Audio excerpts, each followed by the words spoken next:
இன்னைக்கு நமக்கு லஞ்சுக்கு கொஞ்சம் ஸ்பெஷல் ஐட்டம்ஸ் எல்லாம் இருந்துச்சு. நான் ஒன்றும் இல்லை, வெஜ்ஜு தான். பீட்ரூட் பச்சடி. பீட்ரூட் வேக வச்சு கெட்டியாக இருக்கிற தயிர் ஊற்றி தேங்காயில் அரைச்சி ஊற்றி செய்கிற பீட்ரூட் பச்சடி.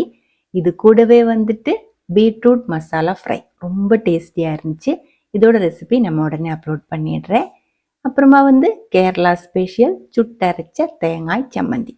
தேங்காய், சின்ன வெங்காயம், வரமிளகாய் எல்லாம் நெருப்பில் போட்டு சுட்டு அரைச்செடுத்த ஸ்பெஷலாக இருக்கிற தேங்காய் சம்மந்தி. சாதத்துக்குள்ளே ஊற்றி சாப்பிட்றதுக்கான கறி ஒன்றும் கண்டிப்பாக வேணும்ன்ட்டு இல்லை இங்கே யாருக்கும். அதனால இன்னைக்கு எல்லாமே கொஞ்சம் ட்ரையாக தான் செஞ்சு எடுத்துருக்கு. மட்டரி சாதம் கூட தான் இந்த மாதிரி ட்ரையாக இருக்கிற சம்மந்தி எல்லாம் போட்டு சாப்பிடும்போது நல்லா இருக்கும். பொன்னியரி கூட அந்த அளவுக்கு இது மேட்ச் ஆகிறது இல்லை. இது கூடவே கன்னிமாங்காய் ஊறுகாய் அச்சார் இருந்துச்சு.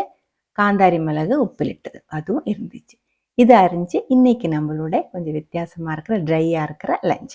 இன்னைக்கு ஈவினிங் ஆகும்போது பார்ப்பாங்க அரி உண்டை செஞ்சு கொடுக்குமா அப்படின்னு கேட்டேன். ரொம்ப நல்லாச்சு. அரி உண்டை செஞ்சுட்டு 1 கப்பு மட்டை அரிசி நல்லா கழுகி வறுத்து பவுட்ரு பண்ணி அது கூடவே 3 அச்சு வெல்லம், 1½ கப் அளவுக்கு துருவன தேங்காய், ஏலக்காய், சீரகம் இதெல்லாம் சேர்த்து நல்லா பவுட்ரு பண்ணி கையிலே உருண்டை செஞ்செடுத்தது தான் இது. 2 to 3 நாள் வரைக்கும் இப்படியே கெடாமல் இருக்கும். டீட்டெயிலாக இருக்கிற வீடியோ நம்ம ஆல்ரெடி அப்லோட் பண்ணியிருக்கு.